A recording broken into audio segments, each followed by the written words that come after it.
I just got on scene here a few minutes ago. When I got here, there were people just coming down the street with their personal belongings. Now, it is still a very active situation. The call came in about an hour ago, and as you mentioned, those callers came in, or called into our newsroom, rather, and reported an explosion. Now, I want to step out of the way just to give you an idea of what the scene looks like here. It is getting a little dark, but there is still smoke coming out of the scene. Now, I want to take you to pictures right now of Skyfox 5 that is over the scene. You saw those a moment ago, just to give you an idea of the extensive amount of damage here.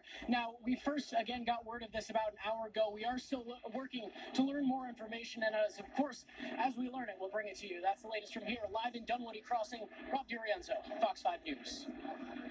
Virus vaccine after essential healthcare workers. This comes as thousands of people start to travel for Christmas against the warnings of public health officials. The Moderna coronavirus vaccine arrived at hospitals and long-term care facilities across the country today. It follows distribution of Pfizer's vaccine last week. So far, hospital staffs have vaccinated more than 550,000 Americans. New restrictions as well. It's time for a travel ban from Europe, given what we're seeing with this new strain. It's not clear how long the restrictions will remain in effect, but for now, they're causing chaos with holiday travelers. Most say they understand the need for new measures to help stop the spread, but some are willing to break the rules to get home for Christmas. How do I like not being able to fly freely around Europe? I think it's a little bit annoying. Being alone on Christmas Day is more of a negative than traveling under these circumstances. I'd rather take the risk. British Airways agreed on Monday to start testing all passengers who are flying from England to New York City. In London, Greg Malcott, Fox 5 News. Congress is combining the package with $1.4 trillion in funds for the 2021 fiscal year, which together will cost around $2.3 trillion. The coronavirus relief includes an extra $300 in unemployment benefits per week, more than $284 billion for forgivable paycheck program loans, and $600 direct payments for individuals and $600 per child. President-elect Biden hinted at more relief under his administration, saying, quote, "This action in the lame duck session is just the beginning. Our work is far from over." Which has benefited so many people, especially small businesses. And let's take another example. When it comes to health care, you could lose your private health insurance if you have Jon Ossoff and Raphael Warnock as your U.S. senators. They're completely bought into this command and control, government-controlled health care, which has got a whole range of problems. And then there's the issue, especially as it hits Atlanta and our Georgia big cities, of public safety. This is the soft spot of these liberal Democrats. They viscerally don't like what's happening with the police. Some of them are for defunding the police, like Warnock and Ossoff especially said he'd look at that issue. And I think those are issues that cut across political lines. It's not necessarily Republicans that care about those issues. It's a lot of people in the center. Well, this is why I love hosting this show, because we can do a deep dive onto these issues. Theron, I want to go over to you. I want you to talk about voting is up. Before I address that, I think it's interesting to hear Democrats talk about how effective their ground game is. I don't know if it needs a ground game or if it's their ground game or them knocking on doors, which no one did during COVID. But I think it's more so because there was a referendum against the president, and not just the president, but there were different media outlets, social media outlets that were censoring Republicans, that are still censoring Republicans. And so if that's your idea of a ground game, then let's see how that works going forward. Because at some point, as human beings in general, we're going to have to push back on this narrative that the only way to win elections is to spew these type of lies and disinformation that's going on. I'm pretty sure we'll get into that more in the weeds as the show continues. But the factors that I feel that are impacting the results as far as turnout right now is the fact that many Republicans are just too afraid to vote by mail because of all of the discrepancies that happened in the November election. So they're definitely voting in person, which is something we typically do anyway. I also think that people feel safe voting in person because we have so many guidelines in place now that can protect you from the coronavirus. And let's not forget that we have a number of holidays that are coming up as well. So I think people are planning to vote ahead of the holiday. But I want to make sure I mention that majority of the people who have already voted are white females that are 65 years of age and older, which typically tend to lean conservative. So I think this may be a good sign for Republicans, as it always is during runoffs. However, I also know that we are are close in this race, so we don't need to let up. All right, Kathy, over to you. Where you had 1,700 double votes. Are you in favor of that? I mean, it sounds like the Democrats feel that there's nothing to see here. There's no fraud. You've got people voting from out of state. That has been documented through affidavits. I don't understand. Now it's you're intellectually honest. Don't you want to fight fraud? Look. 20 seconds there. I do, but once again, we've been talking about this for weeks. We've been talking about this for weeks. Allegation after allegation. None of them have been. One-on-one with Director Rick Barron about their concerns. For one, he tells us poll workers are volunteers who get paid a daily stipend when they work and often are not asked to return for one reason or another. When asked about the timing of their notice not to return, he tells us both employees were already under investigation before their testimonies. Everything was prior to their testimony. I didn't watch the hearing, so I'm unaware of what they said during their testimony.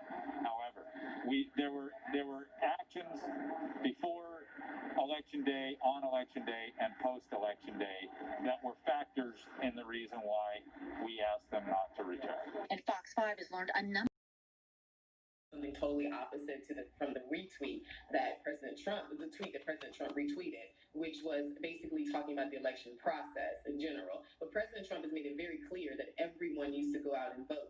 I don't think this is as big of an issue within the Republican Party as the media wants it to be, but they have the luxury of hiding all of their infighting because of the fact that no one wants to report on it, although there are a lot of progressives that are being slighted. I know BLM and the Black Lives Matter movement that Barron loves to support is also upset with the Biden administration because they won't meet with them, as well as there are progressives who are right now trying to force Pelosi's hand to vote on Medicare for All in the House, which they're ignoring them too. So this is the thing. At the end of the day, there is a division that's happening amongst ideologies, not so much parties, just different ideologies in general. And when it comes down to whether you're a Trumplican, which are the people that I feel that came in during 2016, or you're Republican, we need each and every one to win elections. And President Trump knows he needs both Republican Senates in office in order to continue to push forth his efforts. Kathy, how are Democrats capitalizing on this, or are they just letting Republicans battle it out?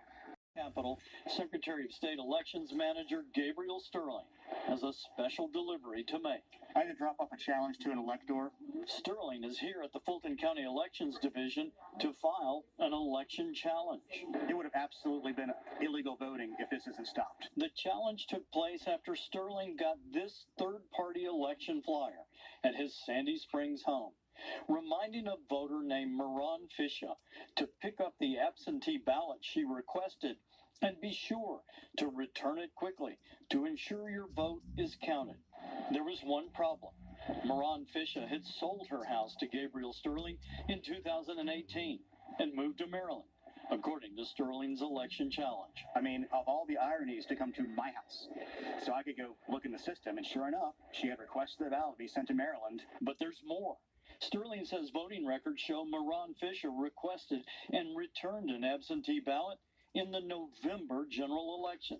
That would be illegal voting. Despite the challenge, Sterling says he and his boss, Brad Raffensperger, still say they have found no widespread voter fraud. Sterling says they have checked for multiple votes at the same address and found no other problems throughout the state.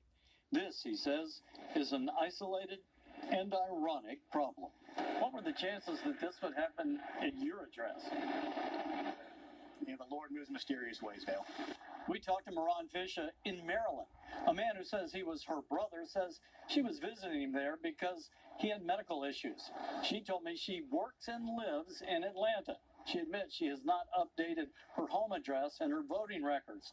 Also admits she voted in November and asked for that absentee ballot to be sent to Maryland because she knew she was going to be visiting her brother. Dale Russell, Fox 5 News.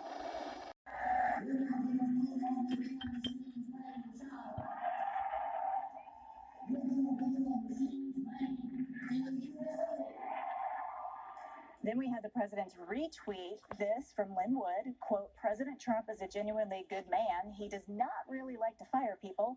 I bet he dislikes putting people in jail, especially Republicans. He gave Brian Kemp and the Secretary of State every chance to get it right. They refused. They will soon be going to jail. for a restraining order violation. Police say they took a gun from Francis during the arrest, but didn't realize he was armed with a second one. They say while he was being led out of the police car in handcuffs, he managed to open fire on the officer. That officer is in stable condition tonight. The Justice Department announced new charges killed nearly 260 people in the air, nearly a dozen more on the ground. Exactly 32 years after the deadly attack, the DOJ says it now has charged a third conspirator. They say in an interview with the U.S. officials, the suspect admitted to making the bomb and the attack and working with the two others already charged. A Christmas means more money in your pocket. Newshead reporter Elizabeth Rollins joins us live from downtown Atlanta tonight. Elizabeth, you spoke with officials from the Georgia Budget and Policy Institute about the federal stimulus. I sure did, and like you said, the Senate is expected to vote any minute now. We're still waiting on that vote, but we spoke to state advocates who fear this is only going to buy us some time. They fear that come the new year, Congress may have to consider another bill. This will just get us into, March and April, just when the new administration is taking office. Advocates from Georgia's Budget and Policy Institute weighing in as Congress considers another stimulus relief package for those impacted during the COVID-19 crisis. The current bill includes rental assistance, improvements to unemployment insurance, $300 for unemployment checks up to 11 weeks, and for those who qualify, a $600 stimulus check. As we've seen a surge in the unemployment rate in the state, we've seen an uptick in the poverty rate, and we also see a real growth in underemployment, where many Georgians have seen their hours cut, and that really is the core problem facing the state. It's been slow, so been looking for work, but, it's not there. It's been nearly 9 months since send David and Kelly back to the Senate to defend election integrity and protect American democracy. With a tight race for control of the United States Senate, two political heavyweights hit the campaign trail in Georgia for Senate candidates. President Trump's daughter and advisor, Ivanka Trump, campaigned for Republican Senators David Perdue and Kelly Loeffler, while Vice President-elect Kamala Harris campaigned for their Democratic challengers, Jon Ossoff and Reverend Raphael Warnock. Fox 5's Deidre Dukes begins our team coverage from Columbus, where the Vice President-elect rallied supporters this afternoon. I'm beginning to wonder how many of these new voter